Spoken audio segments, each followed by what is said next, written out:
On August 2013, we joined 18 other couples with Tauck on our Canadian Rockies and Glacier Park tour.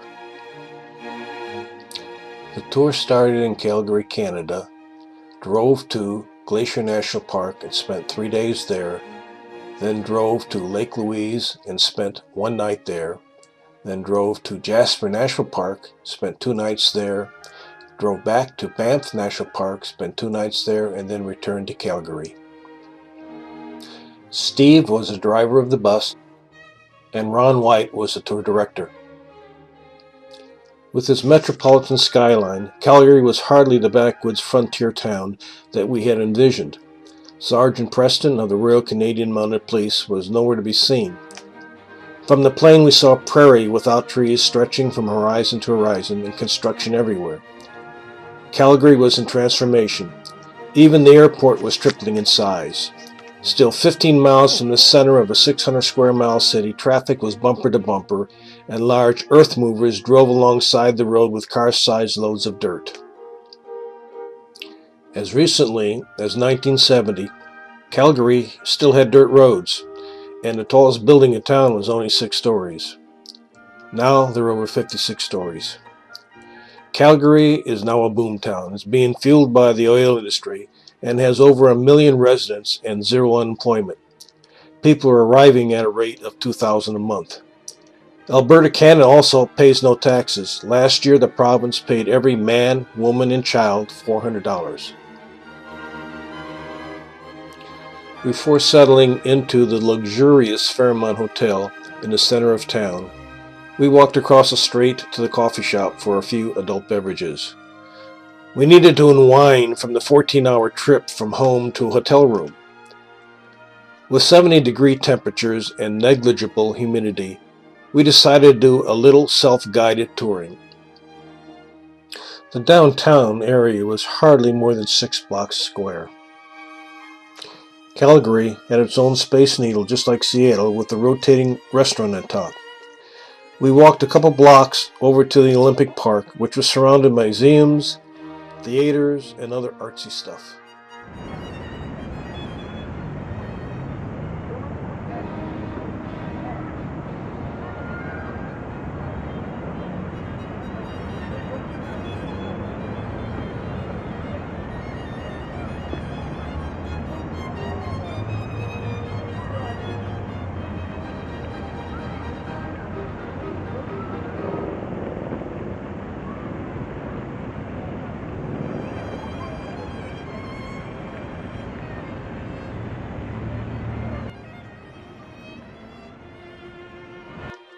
When one travels with Tauck, it's always first class. We have the best rooms, in the best hotels, and dine at the best restaurants. Without Tauck, we certainly would have never booked a fancy room at the Fairmont Hotel with a fireplace and a sitting room and paid $31 for a simple buffet breakfast in the morning. At 5:30, we met Rob in the lobby and boarded the Tauck bus for that evening's Wild West reception at Calgary's Heritage Center near the outskirts of town. A band of 10 with 8 high school fiddlers and several trays of wine met us as we arrived. They entertained with a half-dozen hootenanny-style ditty.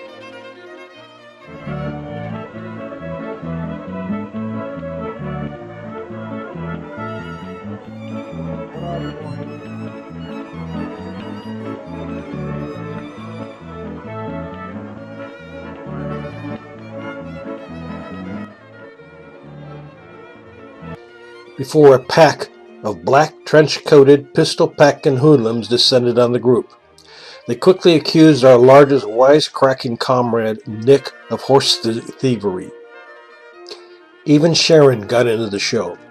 Then, moments before they attempted to hang good old Nick, the sheriff and his white trench-coated posse arrived with shotguns ablazing.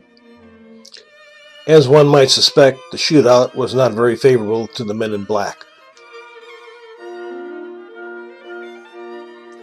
The next morning, our first stop was the UNESCO heritage site, the Head Smashed In Buffalo Jump. The Blackfoot Nation has been using this site for nearly 6,000 years to supply everything essential to their livelihood. With nothing more than braves dressed as wolves and thousands of tribe members on foot, they herded hundreds of buffalo for centuries, like lemmings, to fall to their deaths over these cliffs. After visiting infamous cliffs, members of the local tribe performed ceremonial dances in full regalia.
The 16,000 square mile Glacier National Park is located in Montana, Alberta, and British Columbia.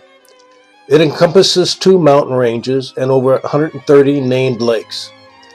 Established in 1910, the hotels and chalets were constructed by the Great Northern Railway, and most remain as originally constructed.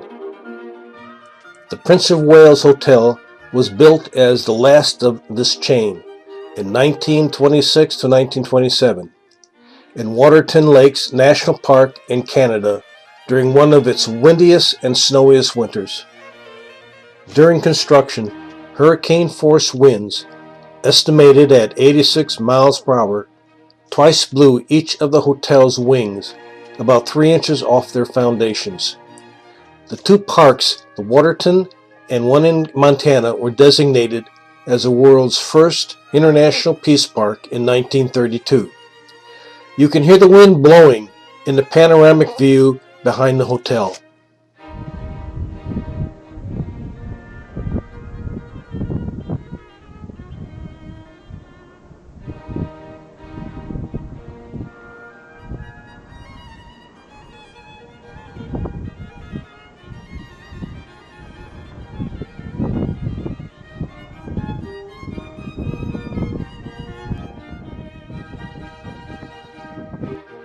With passports out, we now cross the world's longest unprotected border. A few miles into the United States is our first night's stay, Many Glacier Hotel. Built in 1915 and expanded in 1917, it sits on one of the most scenic lakes in the park.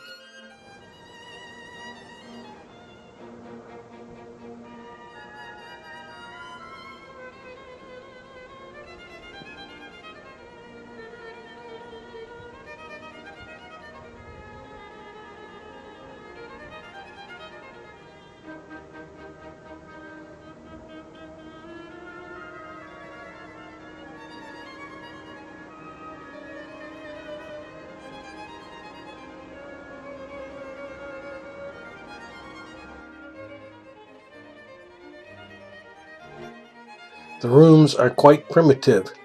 Nothing significant has been changed since the hotel was built in 1917.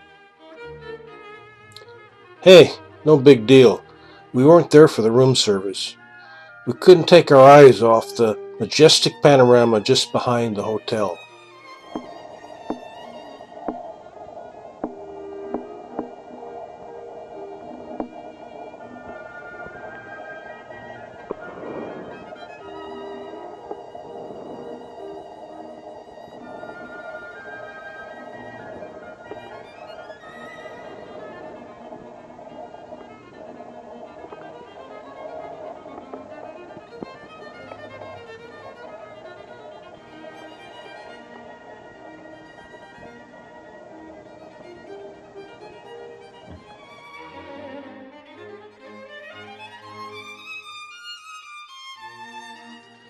On our second day, we took a boat tour across Swift Current Lake, then had a short hike, and ended up on Grinnell Lake for another boat tour. Along the shoreline, as we floated, we spotted a black bear feasting on berries. We weren't close enough to see the variety, but our best guess was huckleberries. The bears love these things, and so do we, but at $60 a pint, we weren't about to get another huckleberry pie like we had several years ago when we visited the park. Many Galcier Hotel was about a 1.5 mile walk from where we docked our first boat. Some with bear bells attached to their ankles chose to walk back along the shoreline. They were treated to a rare meeting with the moose. Alas, that did not include me, and I'm still mooseless after a half-dozen visits to moose country.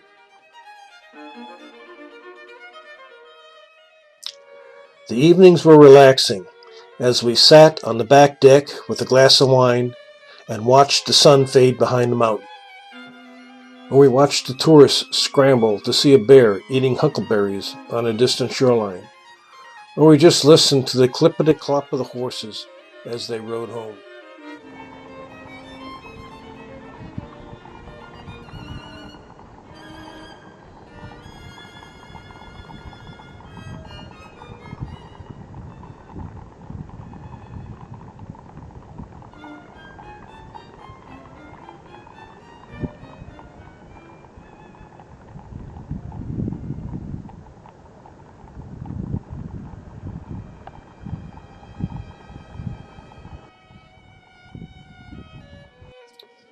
In the morning, the red jammer buses arrived to transport us across the park. They're called jammers because of the sound the gears used to make when shifting on the steep roads of the park. Originally in 1935, they were manufactured with their distinctive rollback canvas convertible tops as Model 706 by the White Motor Company. 33 still operate in Galcier. In 2000 to 2002, Ford rebuilt them to run on propane or gas and replaced the original standard transmission with automatics. As our guide explained the history of the park, we could stand through the top to get a much greater view. Being a bicyclist, I took special interest in the many bicyclists that we were passing and talked with most when we stopped. The jammer drivers thought they were very cute with this joke. What do bears call bicyclists? Answer: Meals on Wheels. Logan Pass meant that we were 3/4 across the park and were at the Continental Divide. Behind the pavilion at Logan's Pass is a long trail to snowpack that seems to perpetually reside there. About 7 years ago, we spent about an hour walking to the snow, but not this trip. However, these guys didn't seem to mind the climb. The coast down the other side of the divide was steep and fast.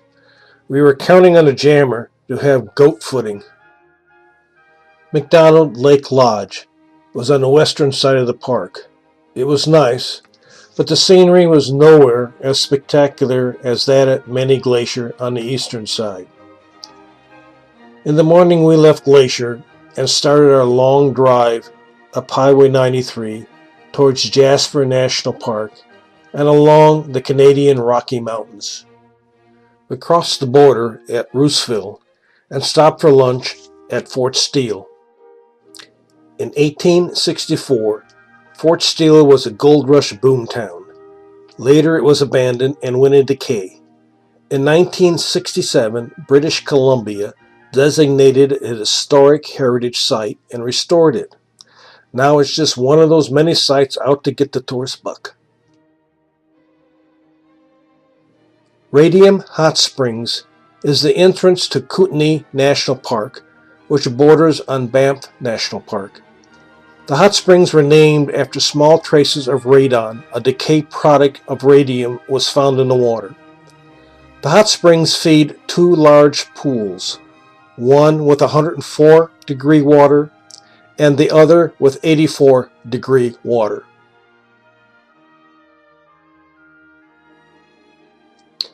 On the eastern edge of the Continental Divide in Banff National Park sits the Fairmont Chateau at Lake Louise.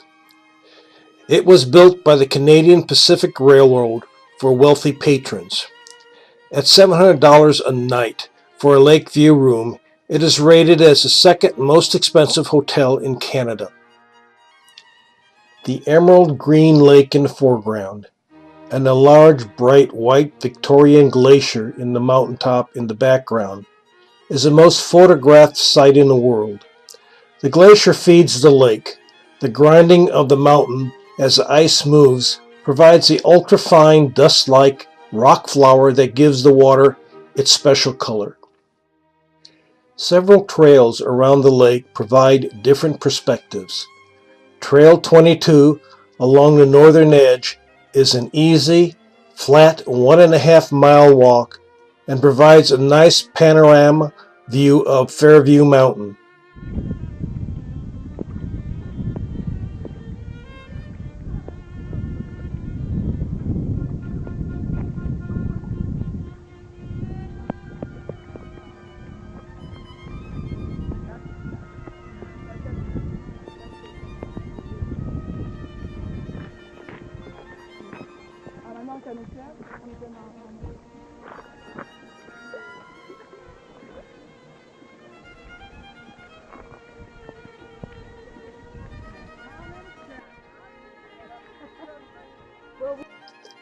And while walking, you just might meet Art and Jean along the way.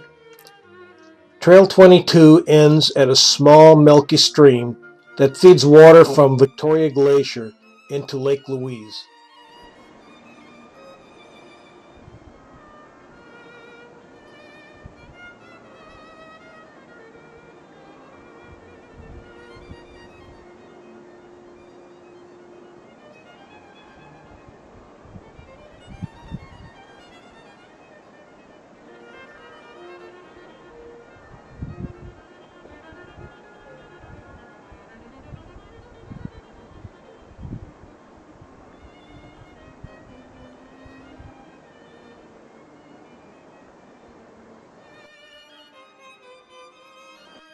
The colorful flower gardens behind the chateau are the gathering place for hundreds of daily sightseers.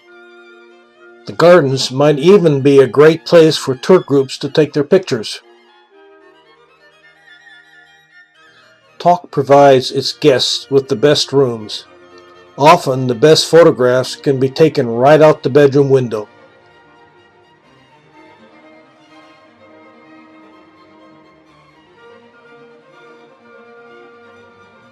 Route 93 from Lake Louise to Jasper National Park travels along the western edge of the Continental Divide and provides nearly 6 hours of continuous glaciated mountain panorama. Taking pictures as the bus drives does get dangerously challenging, and the photographer sometimes finds himself rolling out of his seat and onto the floor just to get that right image. But only so much can be captured.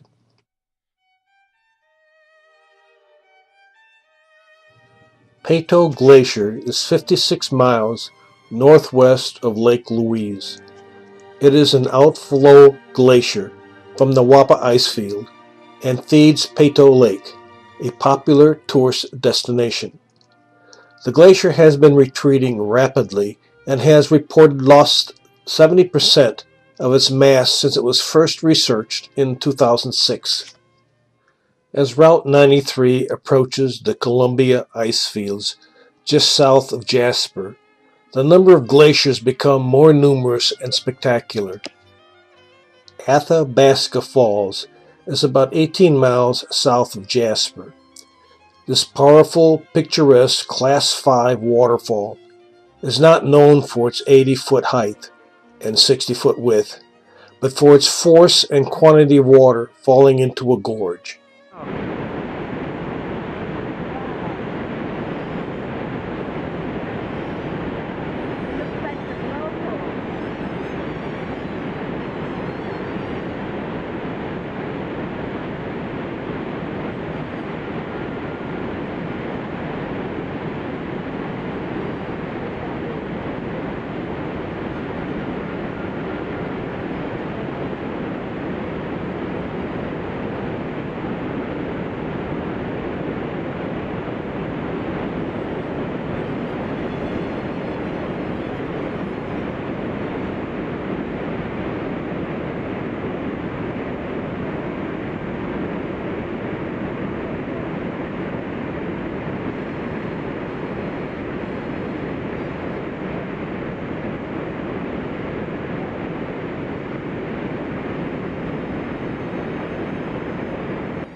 The falls can be viewed from various platforms and walking trails.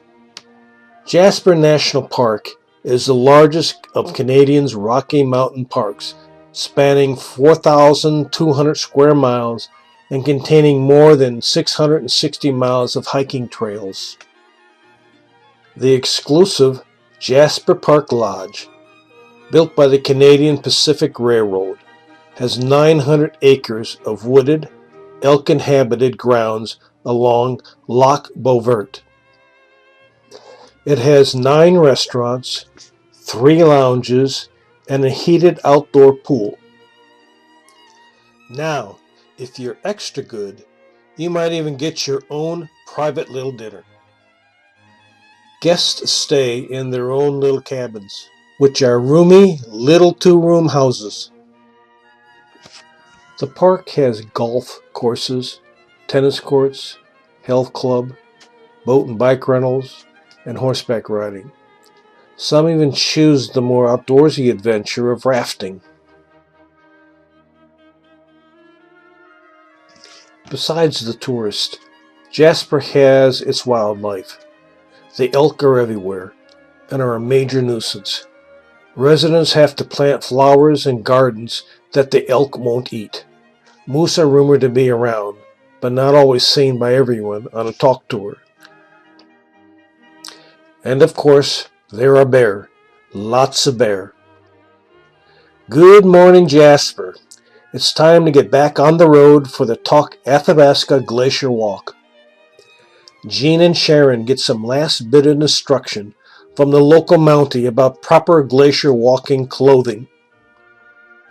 The Columbia Ice Field is 125 square miles in area, 328 to 1,197 feet deep, and receives up to 275 inches of snowfall per year. It feeds 8 major glaciers, including the Athabasca Glacier. The easily accessible Athabasca Glacier is the most visited glacier in North America. Standard buses transport tourists to the glacier edge. Here they board the Terrabus for transport over the steep grades of snow and ice up to the glacier. This bus has all-wheel, 3-axle drive and can carry up to 56 passengers. Columbia is the only ice field that sits upon a triple continental divide and whose melt flows to 3 oceans, the Arctic, the Atlantic, and the Pacific. The luxurious Banff Springs Hotel was constructed by the Canadian Pacific Railway in 1888 in Scottish Balmoral. It sits close to Thermal Springs, just above the Bow Falls. The best rooms look across the valley and towards Mount Rundle.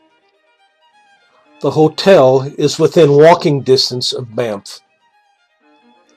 At 4,537 feet, Banff is the highest town in Canada. Although the town may remind American tourists of the Smoky Mountains, it is more environmentally focused and has not yet achieved that excessive level of commercialism.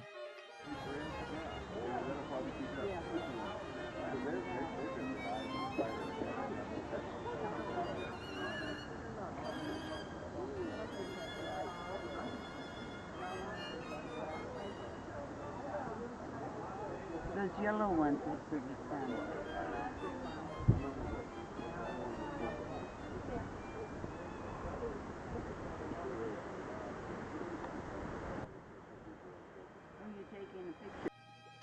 There's no better way to end a fantastic trip than to relax behind the Banff Springs Hotel at the German Waldhaus while overlooking the Bow River.